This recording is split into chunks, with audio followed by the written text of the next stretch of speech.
Hello again, my friends. Welcome to another episode. Hold on.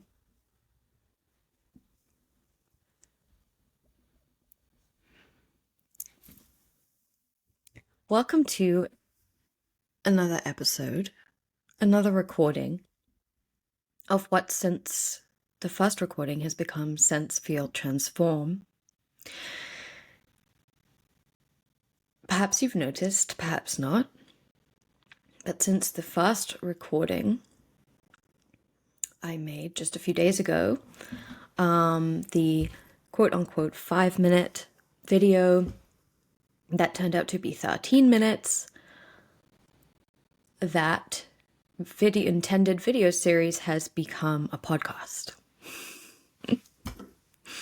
A very imperfect, very unintended, but in the same breath, most intentional podcast. And I'll tell you what I mean by that. I have been thinking of and planning to launch a podcast for 5 years. 5 years. And in those 5 years, I've gotten pretty far. I've gotten pretty far in the process. My first attempt was with a fellow editor. Back when I identified professionally solely as a book editor. It was a pretty cool concept. We had an idea to invite writers who were clients of ours, brilliant writers, to read and share their short stories. And then in a follow-up episode, we would live edit. We would give feedback, we would discuss the impact, the potency of certain lines, certain characters. It was a cool concept. But we tried a couple of episodes and, life is busy. It's a pretty big commitment and it just didn't ever quite take off. And then a couple of years ago, deep into my being a creativity coach, it really felt like the time. I felt I had so much to say. I had learned so much. I was devoted to empowering women and femme writers to prioritize their creativity, their passion for writing, their dreams and their goals as they related to writing and publishing. And I really felt like that was my mission. That was what I wanted to share. And I knew that I had so much to say and that my voice, my writing, the voice that I channel in my writing and the voice that I own, that is the expression of my physical voice, I knew that it had the power and the potential to land for people and to shift things for people. And that's where things got painful and tricky, because even though I felt so called to create a podcast, to speak to my people, my audience, women and femme writers out there, writers within the LGBTQ community, writers of color, about how important their art was and how important it was to not be beaten by the system, right? Not be beaten down by the ivory tower of publishing, to know that it was possible to not just create, but create from a place of joy, create from a place of confidence and belief in self, even despite the incredible emotional and energetic roller coaster that is creativity, creating something, putting something out into the world. It could be anything, but in particular when writing, and especially writing a novel or a memoir, It's a long ass journey. It is a long and foggy as fuck road. There is so little surety in the process, in the outcome. It is a brave path indeed. So I had something to say, so much to say. I had someone to speak to, many, in fact, and I didn't do it. I took courses. In fact, I invested over $500 in a variety of courses over the years. I bought the equipment. I designed cover after cover after cover for my podcast. I came up with 8 billion names, each one just a little more tantalizing, magnetic, exciting than the last. I decided I needed to rebrand my business. Eventually, I decided I was done with editing altogether, and so I would need to transition my business. Ultimately, I could have done any and all of those. I could have rebranded, I could have transitioned my business. It wouldn't have made a difference necessarily to me creating a podcast. But I had created a set of conditions, rules, expectations, necessary checkpoints on a list that just went on forever that I needed to complete in order to be ready and legitimate in as a podcast host, let's say.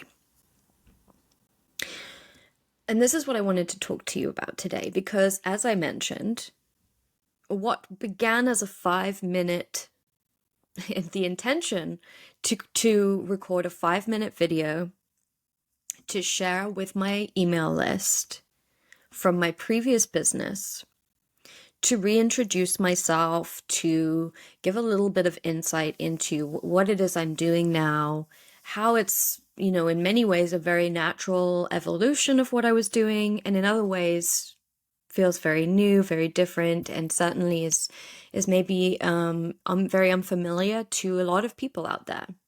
Somatics is a word I think that people are hearing more and more often, and with books like Dr. Bessel van der Kolk's The Body Keeps the Score and Dr. Gabor Mate's books, we're hearing more and more about somatic practices, somatic therapies, trauma therapies, and trauma-informed work, whether in the coaching industry or not, more and more.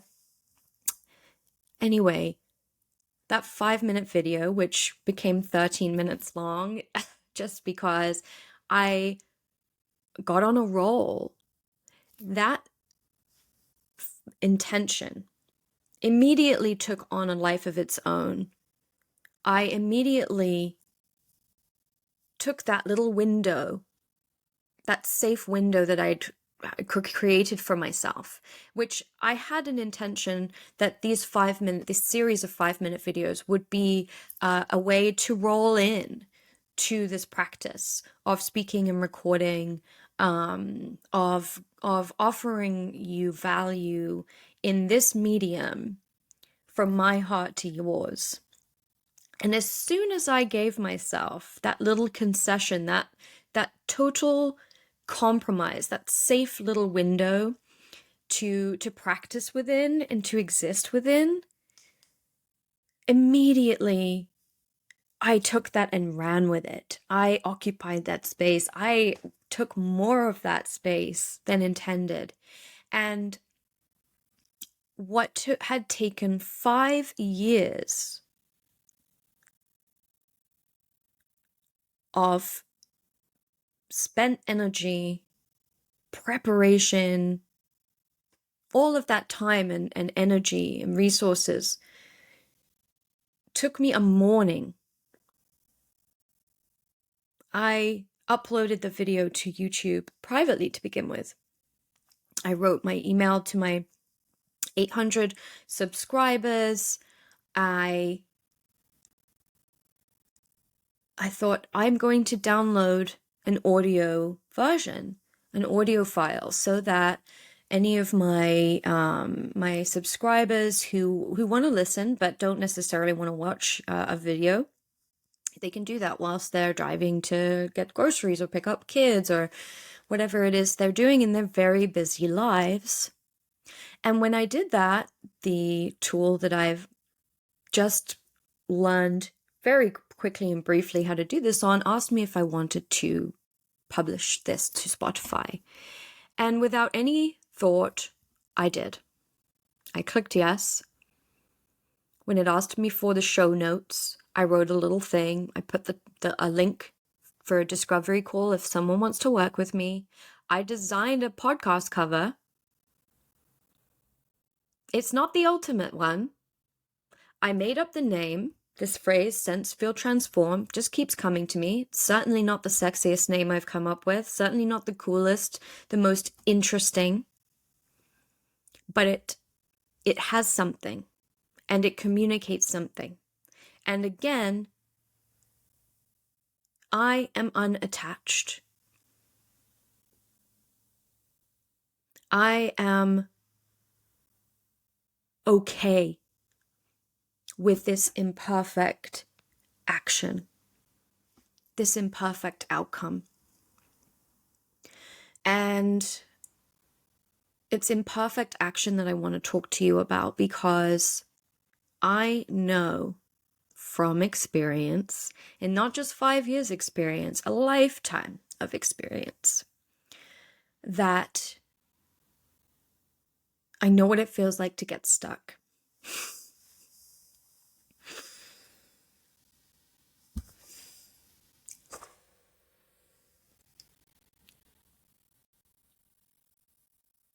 And just an aside here, that these episodes are brought to you from my entire soma, my body, mind, and spirit. And when I feel something in my body, I'm going to share that with you. I'm going to be here for it, because that is what I'm learning to do.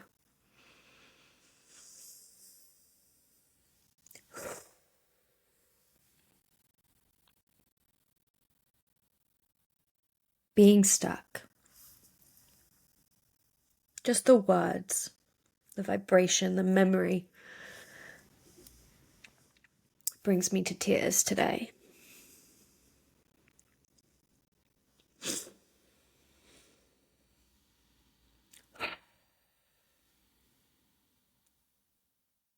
Being stuck is so much more than an annoyance.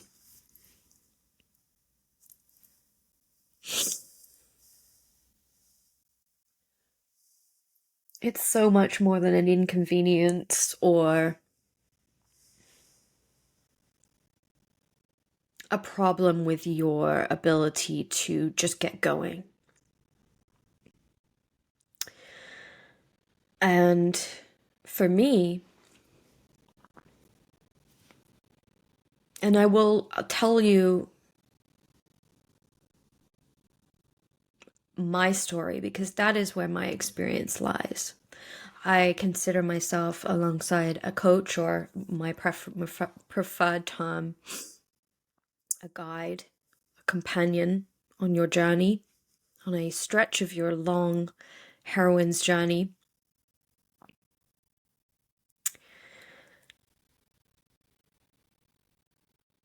Being stuck for me, and sorry, I was going to say that I'll share my stories because I'm not a teacher in the traditional sense. I'm not going to teach you just theoretical concepts. I want to offer you my experience, which is all I can really speak to in this life, and do so in a way that feels, or that is, just by being, is archetypal. So when I tell you my very specific story, what I hope is that it lands in you as this archetypal story that has a lot of universality to it. If it doesn't resonate with you, if it doesn't speak to you, if you don't relate, that's totally cool too. But this is my intention when I share specifics about my life. So in terms of this podcast, this 5-year long preparatory phase and the 3 or 4 hour morning it actually took to launch an imperfect podcast, I got stuck not because of all of the external things that I needed to do, but because of what was going on inside of me. And this is where I like to offer you what I have come to call the 3 Ps of the apocalypse. My take on what causes us to get stuck and even paralyzed when it comes to taking action on our dreams, our heart's desires, the things we lie awake at night thinking about.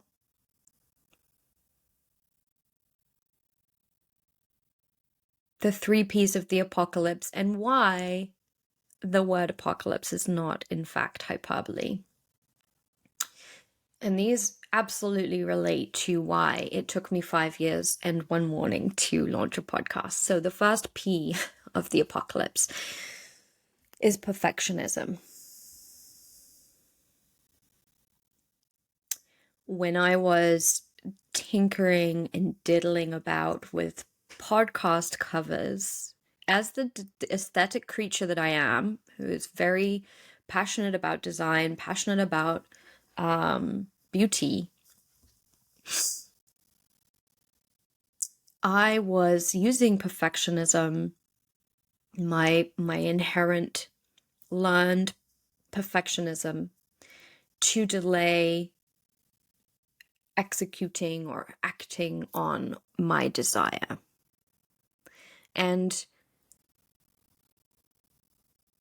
perfectionism is something that women and femmes in particular, women of color, people in basically any marginalized person, which is the majority of this gorgeous planet, suffers especially from. Because we have felt critiqued before we've even fully stepped into a room. Because we feel and have been made to feel that we need to prove ourselves, prove our value, prove our worth to an extent that more privileged people, particularly the founders of patriarchy, the old cis white men of the world, do not. And we have the data now. We know that this is true. We've known in our bodies, in our hearts, that this is true for a long time. But the research shows that for instance, the funding for male versus female owned companies is the inequality there is extreme. Male-owned companies are funded at a rate just absolutely over and above. I think it's like 80% more, maybe even more, than female-owned companies. And there was a recent study that showed the lens that the questions two founders were asked under. So in a male founded company, funders asked questions like, how are you going to achieve this? How are you going to accomplish this goal? What are your expectations? What's your forecasting for this? And women in the same room with the same people were asked, and how are you going to mitigate this issue? And what are you going to do about this problem over here? And do you really think that this is going to legitimately work? If you notice, just in my very off-the-top way of evoking those questions, the questions might have the same answers, but the lens is such that one party, the male founders, are questioned with the basic assumption of their own success and validity. And the female founders are asked the same questions, but with this overarching lens, assumption, vibration, they are expected to defend. They are expected not to speak to how they're going to accomplish their goals, but how they're going to prevent their failure. Now, as a white cis woman, I also tick a lot of boxes of privilege, and I certainly have to prove myself in this world less than the majority of other human beings on this planet. And still, I was raised in this world where expectations were high, expectations that I would not meet those expectations were high. And so I learned, in order to protect myself, in order to prove myself, in order to validate my existence, validate my presence in a room, in an organization, in a schoolroom,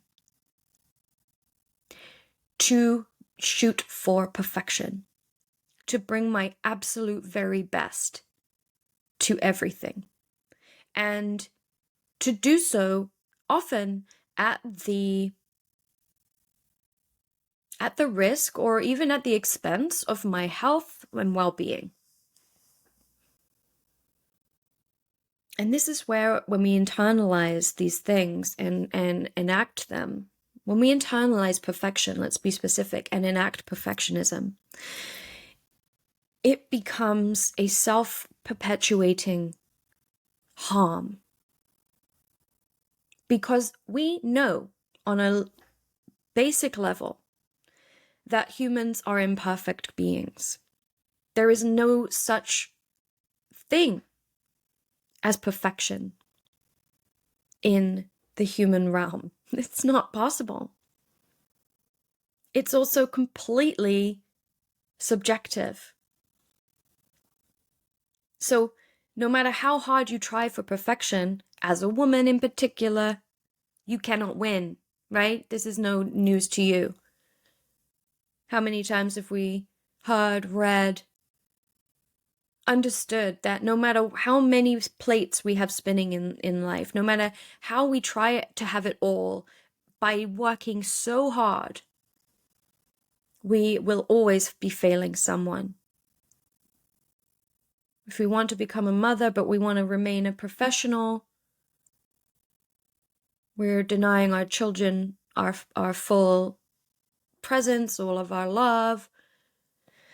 I mean, let's say we make the decision to be a full-time mother. That's also, it's always a failure in the eyes of somebody.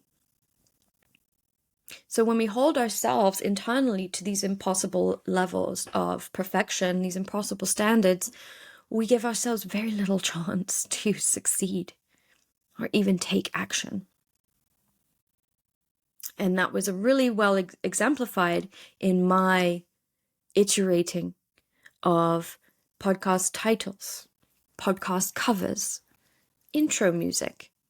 Notice I don't even have intro music. I don't have a script. I don't have an intro. I have everything I learned, all of these must-dos, can't live withouts, down to, a well-insulated room. I mean, I'm practicing minimalism right now. I've literally never had less soft furnishings to absorb the echo in the room than I do now. I mean, if you care, that's cool. You have every right to not engage. But I'm done caring about that kind of bullshit now. So that's the first P of the apocalypse. The second P of the apocalypse is procrastination. And if, as you probably know already, perfection and procrastination make excellent bedfellows. In fact, perfectionism is the ultimate act of procrastination. Because so long as you are busy holding yourself to an impossible standard of perfection, you are safe. Because you are not sharing an imperfect thing that you are going to send out into the world where it might be criticized, where it might be judged, where it might be found wanting, where you might even be determined as a failure.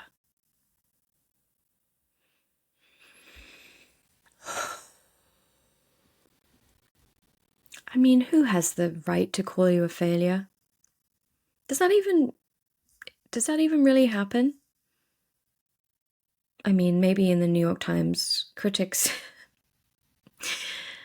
section, but I mean, who even reads that anymore? Nobody cares about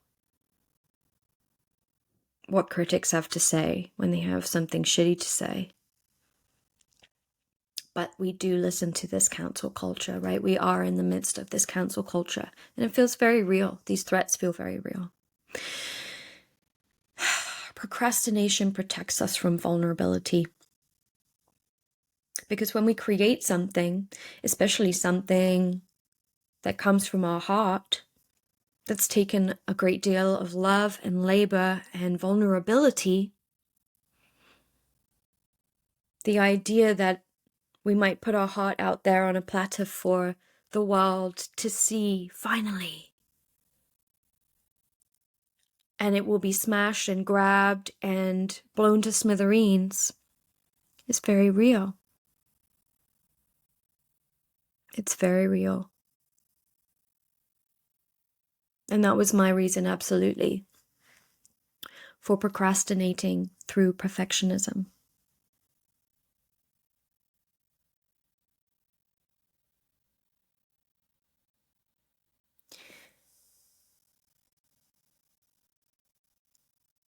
I'm going to talk about what really was going on within me in these times in a moment.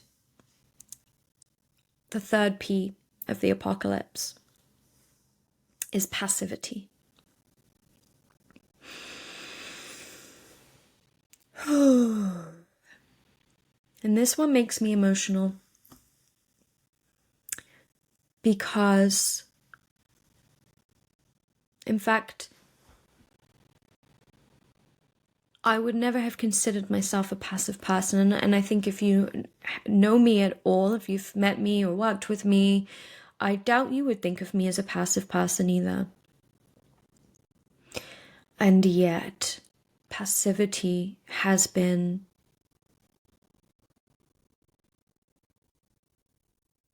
very present in my life, tangled up with perfectionism and procrastination. Because at a certain point, when we procrastinate on our dreams, the dreams don't stop coming. The dreams don't stop amassing. But when we fail to act on them, when we refuse, for whatever reason, to manifest them in the material world, we're causing these blockages. It's like a pipe that water has been flowing through. Perhaps it's never really been easily, abundantly flowing through, but each dream that you don't act on, but that you hold deep in your heart as something that you cherish and desire so much and want to do with your life, each time you apply perfectionism, you procrastinate, you decide not to take a small action, like a 5-minute reintroductory video, you allow it to get stuck in the pipe. and dream after dream after dream after dream, getting stuck in that pipe blocks the whole friggin' pipe. And that flow is not just your ideas, your dreams, it's your energy. It's tied to your energy. So when you decide not to take an action on your dream, you are enacting passivity in your life.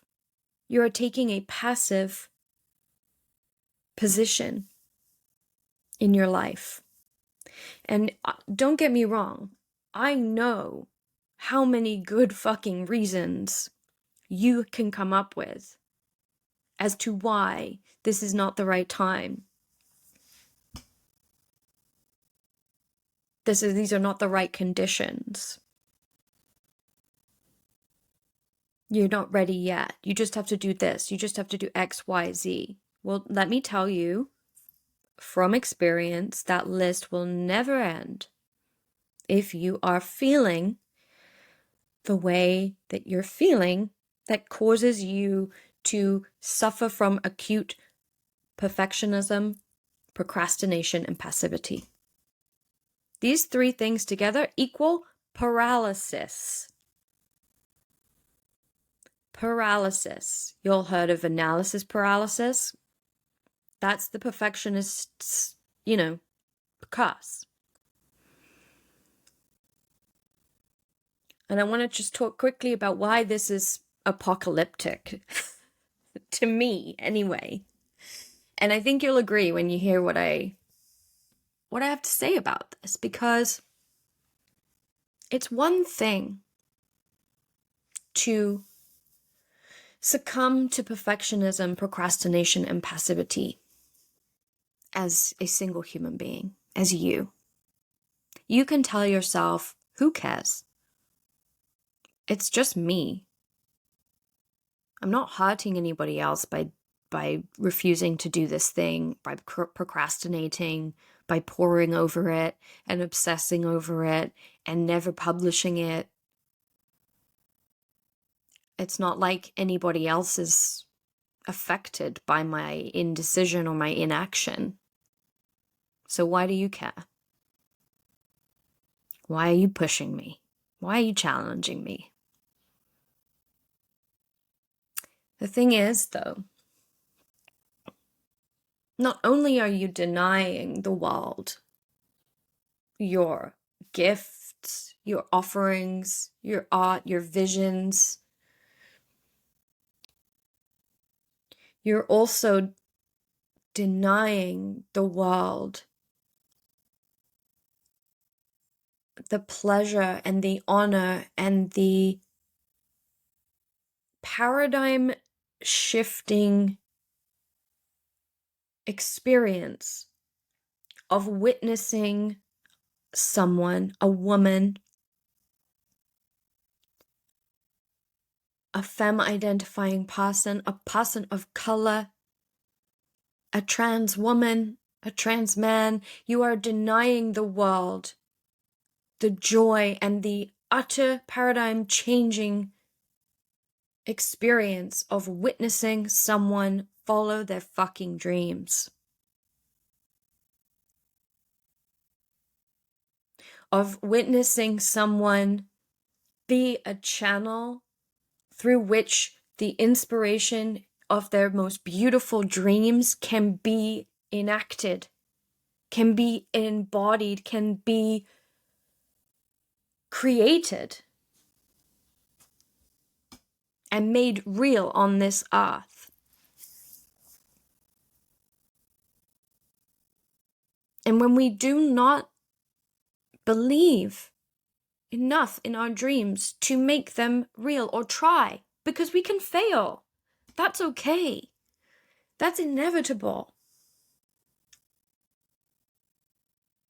But when we don't try anymore, when we get stuck in this paralysis of perfectionism, procrastination, and passivity, what we are transmitting to ourselves and to the world is that we give up. that we are powerless to pursue that which we are crying for inside. And if you look around at everything that's going on in the world right now,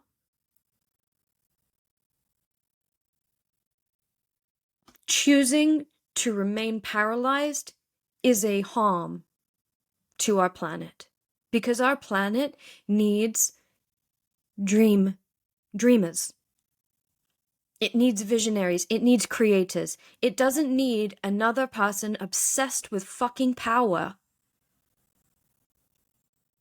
policing other people's freedom, other people's bodies, everybody's lands, everybody's waterways.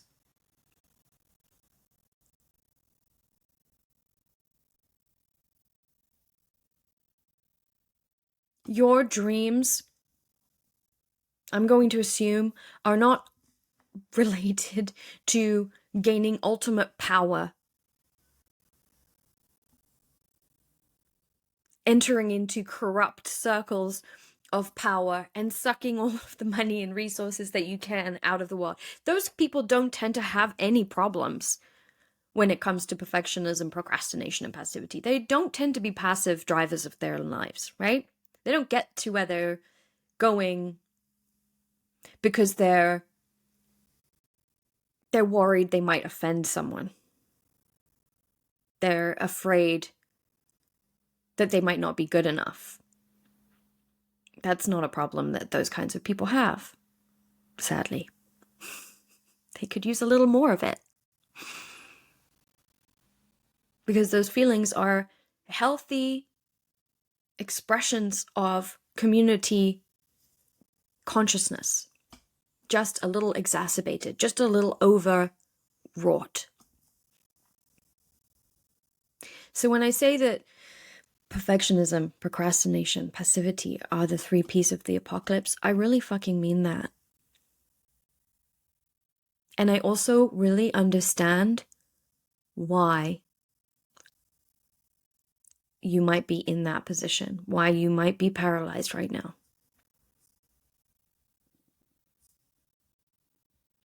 I understand because I was paralyzed. I have been paralyzed in one regard or another, on and off for perhaps, when I think of that pipe and that flow, I've had times where I felt an absolute free, abundant flow through my body, but those times have been the exception, not the rule.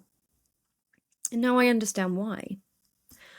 And it's not actually to do with the external forces that I would have told myself that it was. And, to clarify, the myriad crises we face on our planet right now cannot be understated. Their impact on your mental health, your physical health, your sense of what is possible for you now and in the future. It's incredibly difficult to hold your ground and defend yourself against the cynicism, the overwhelm, the resignation that is constantly being fed and amplified over social media and just generally in our culture at large. And these are legitimate worries. They're legitimate reasons to feel pain, suffering, paralysis. And resignation, cynicism, paralysis, overwhelm, these things are not going to make any difference. They're not going to help you. They're not going to provide hope. On a personal level, you not actualizing your dreams in this lifetime is not going to, comfort you. It's not going to comfort you in relation to what's going on in the world. And certainly on a global level, you deciding not to follow your dreams, believe in a better future, work for something more beautiful. Even if, your dreams could be to open a wildlife reserve of 3,000 acres somewhere in the world that needs stewarding, needs conservation. Or it could just be having a baby and a little house in the forest, with a dog, where you get to write every day. Your dream doesn't have to be big. It doesn't have to be like globally impactful in order for it to be so important that you try, that you believe, that you hope and labor towards it. Do you hear what I'm saying?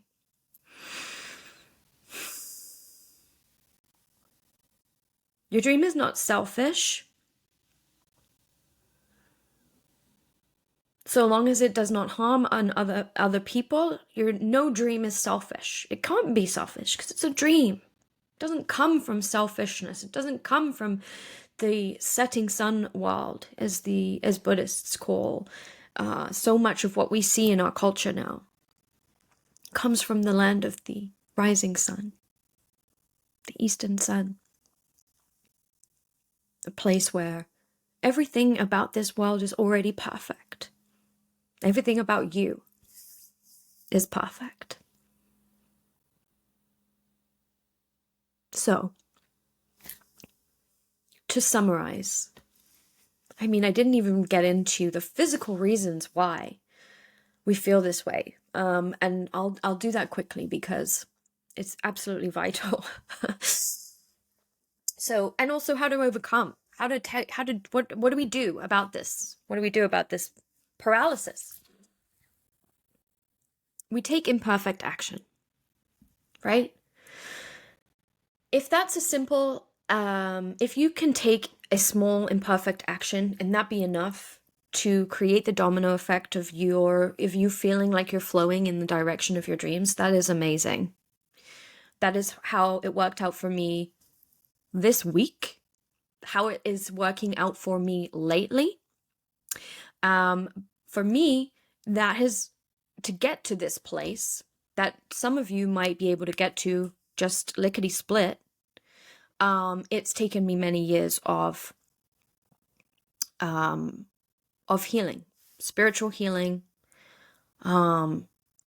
shadow work, somatic work, to regulate my nervous system, down-regulate my nervous system, from a state of constant fight, flight, freeze, fawn response, right? Nervous system activation.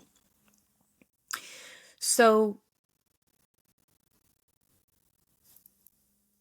for those of you who have a fairly regulated nervous system, and I will say that in the world that we live in right now, our nervous systems are being constantly agitated, if not completely set off by all of the news of, forest fires and flash floods and shootings and, you know the drill. So one small act for those of you who just feel called to take imperfect action right now. Have a look at the list of things that you have set for you to do in order to achieve this goal or this dream. And then I want you to take another piece of paper or go to the next page in your notebook, and I want you to write down only the things that you think are most crucial from that initial list. So you're not crossing anything out, you're not denying anything, you're just distilling it. So you have the original list, you don't, if that ends up being your master list, the most important one, that's fine. But I promise you that you can distill that list down, say by 20%. And when you've done that, I want you to turn over the page again, and I want you to do it again. And when you've done that, I want you to look at that twice distilled list, maybe take a highlighter pen and highlight the 2 things that you could do right now that need to be done in order to get you closer to that dream. And they will probably take you no more than a morning. And as I practice minimalism in setting up my new business, my space, listen, books don't count in my opinion, okay? Just to clarify, if you're watching this, you can see I do not practice minimalism when it comes to my library. In fact, I do not even practice orderliness and neatness right now.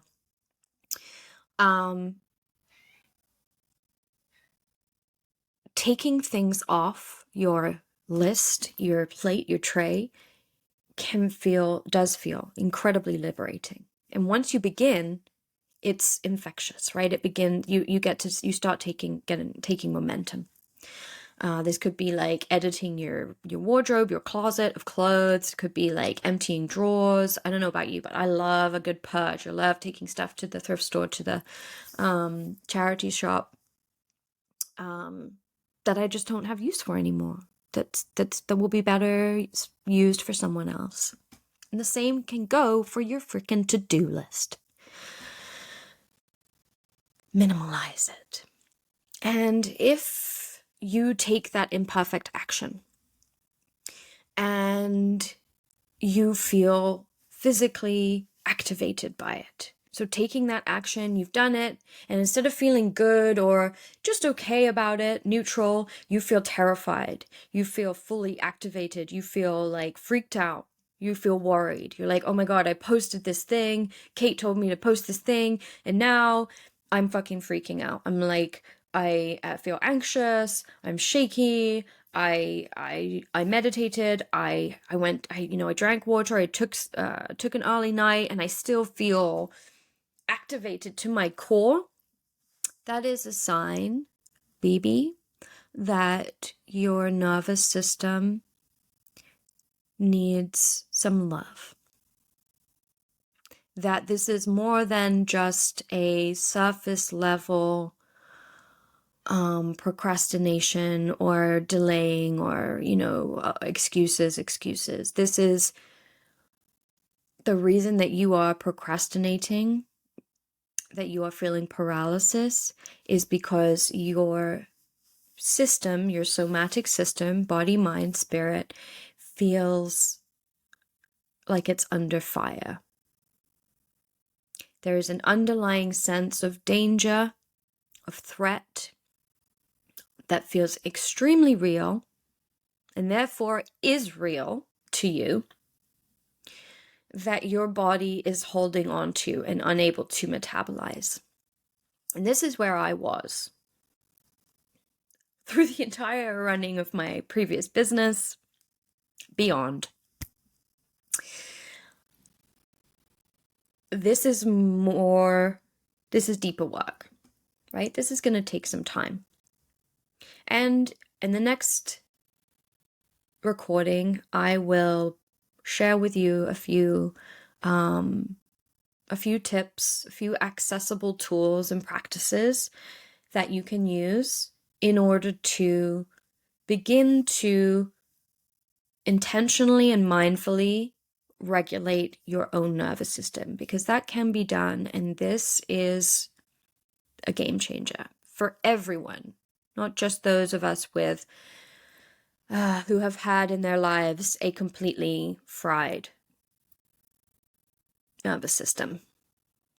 So that is my promise to you. Next time I show up here, I will come with some actionable practices for regulating the nervous system, and we'll talk a little bit more about what the nervous system is, what it does, how it gets to be activated, how it gets to be overstressed, and how we can give it the love and attention that it needs to regulate, and what incredible things can come in life, in our relationships, in the pursuit of our dreams when we come to life from this place. Thanks for sticking with me. Sending you so much love. Till next time.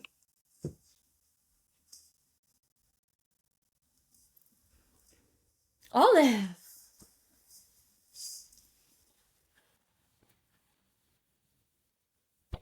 Okay,